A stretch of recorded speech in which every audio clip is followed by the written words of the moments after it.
Hi there, my name is Leif Gregerson, and I've been inspired to make a few videos on different topics. This one, I have a friend, Ross Sammy. She does a lot of videos on mental health, and she's a real inspiration to me.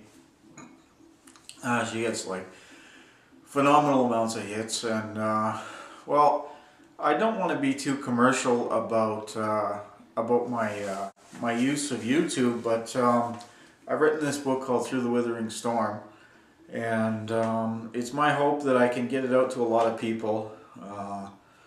I do ask, fair compensation for it, but it's my hope that I can get it out to a lot of people because it talks about a lot of issues that people with mental health problems deal with. It's the kind of thing.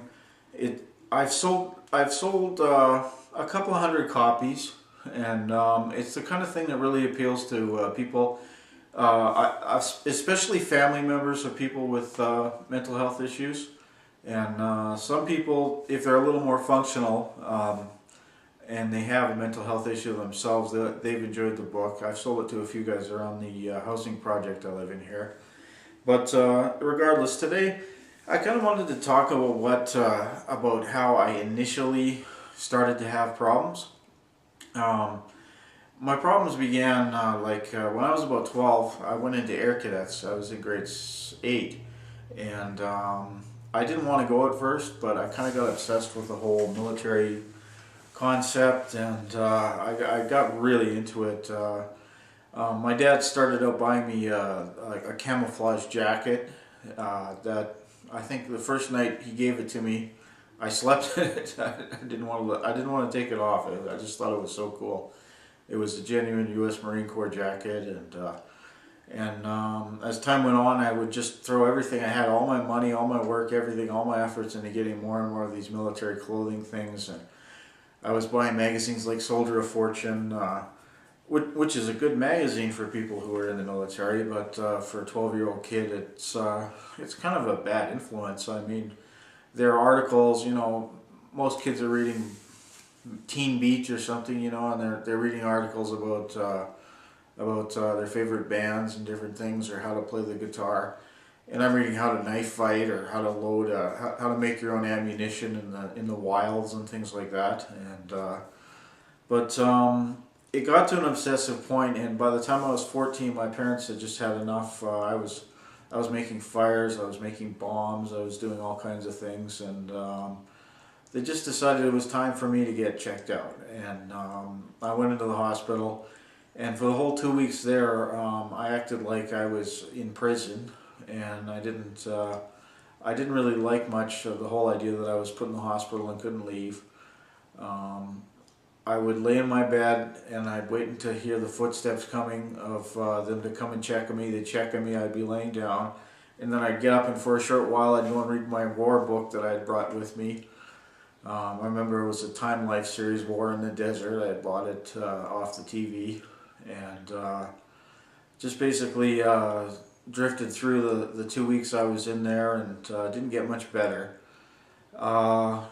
I changed a few of my behaviors once I got out, hoping that behavior was the whole issue there, and I started wearing less army clothes and doing different things. And but what was really sad was that I went from being an A student in the first and second semesters of the school year to the third semester FFFFF, just all over my report card.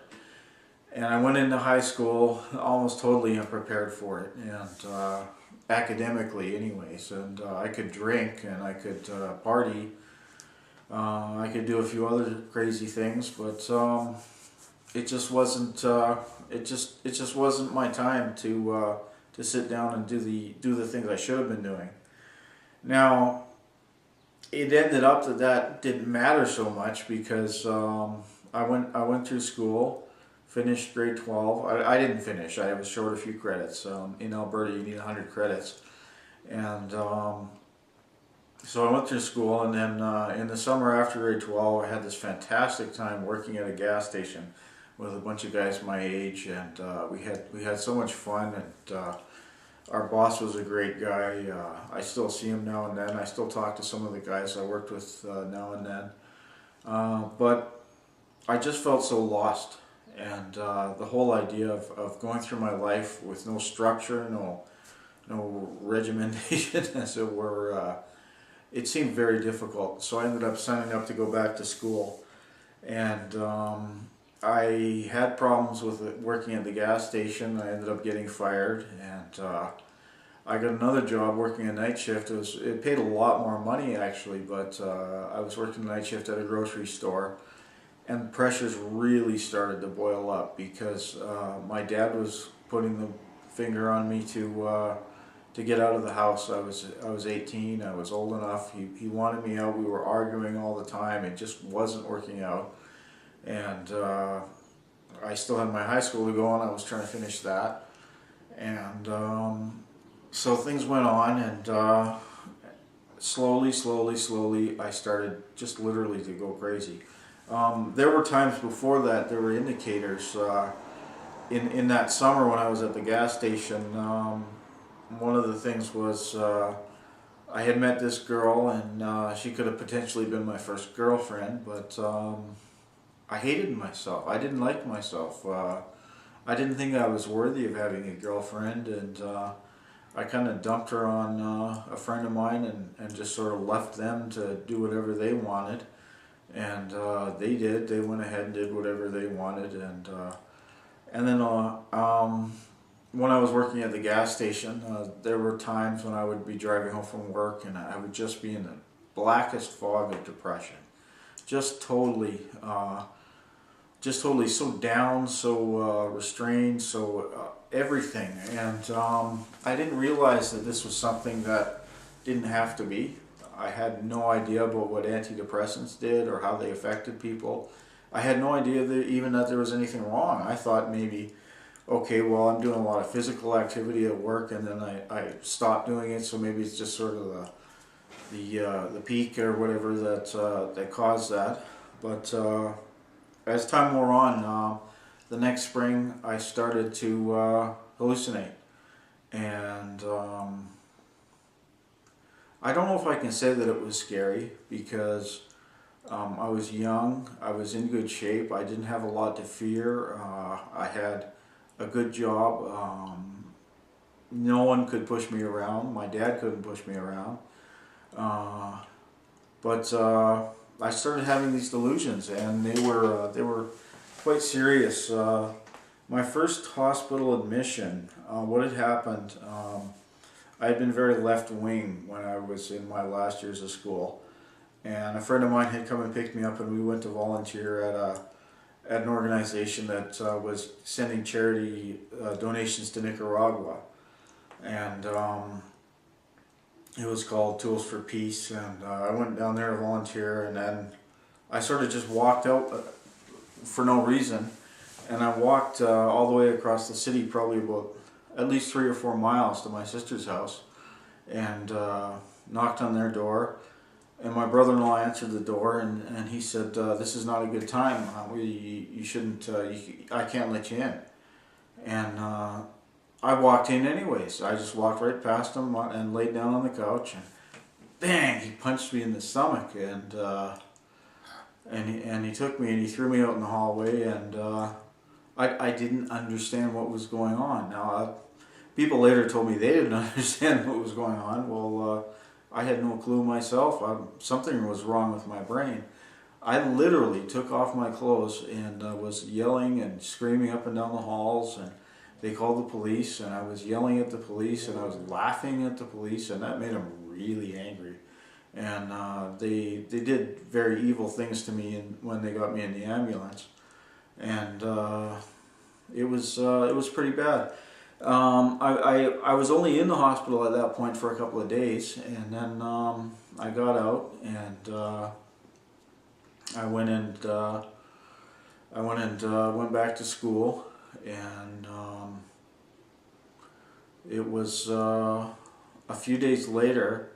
A friend of mine came and picked me up, and he had just broken up with his girlfriend, and it was a really strange thing, and I started talking all these things that didn't make sense, and he took me to the hospital, and the police came again to the hospital. They injected me with some kind of tranquilizer, And this time they took me to the Provincial mental hospital, the serious place.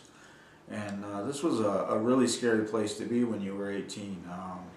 Of course, I had grown up, you know, in the wealthy suburban city of St. Albert, and I had not known anything about what it was like to be in a place where just the down and out exist. And I was locked into this place, called it 9B South in Alberta Hospital, and one of the things I remember was, well, the hallucinations were terrible. I remember they showed a movie, Total Recall, and I was hallucinating that that's what was happening to me. And the doctor said, well, you're bipolar, you're manic depressive. And I said, oh, no, I have a schizoid embolism. He said, well, there's no such thing. Oh, but I saw it on the movie. And I thought that if there was the Oilers were playing for the Stanley Cup while I was in there, and I thought if I cheered loud enough that they could win. And they did win, and it just seemed like everything was focused, the whole world was focused around me, and I was so delusional, and it was a very scary time. And another thing, I remember riding an exercise bike they had in there, and riding it, and I was trying to get back into shape, and this woman came up to me, what are you doing? Why are you doing that? You can't, that's not going to solve your problems. You're not going to go anywhere doing that. And this seemed to be what it was like everywhere. You know, you couldn't go jogging, you couldn't work out, you couldn't read, you couldn't, you know, you just had to be constantly dealing with all the strange things and people and places and whatever else around you. And eventually they graduated me to not as strict a ward, and I ended up playing a lot of pool. And there were some real characters in there.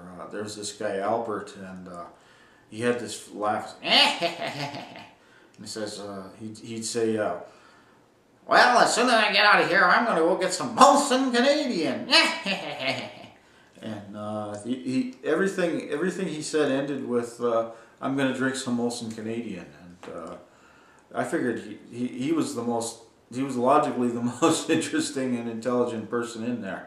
So I stuck with him. And but the scary thing was I ended up spending 2 month-long tours of duty in that hospital. And when I got out, my whole life was over. No job, no this, no that. I ended up, I got a job in a plastics factory, and with all the medications I was on, I just wasn't able to keep up with my work duties. And it was a horrific time. I figured the best thing I could do at the time was to join the military and maybe get sent to the Persian Gulf. And I was turned down for the military because of my psychiatric record, and it ended up boiling over so bad that I decided I was going to go and get killed. I was going to go get to the Persian Gulf if it killed me. And I hitchhiked to Vancouver, and in November went through the Rocky Mountains, and they're not very friendly places, but they are beautiful places, and I wish I had some pictures of some of the things I had seen. From Hope, BC, where the caves where they made the film Rambo, to this small town where I saw a bull moose and training its young how to run, and the mountains and the clouds, and making it to Vancouver out the other side of the Rocky Mountains. It took me 72 hours to cross the mountains and get to the coast. But anyhow, that's just that's my life summed up in 15 minutes. That was the days I was in the hospital, and please stay tuned to this channel and look for more videos where I'll be talking about mental health and some of the issues I've had. Thanks.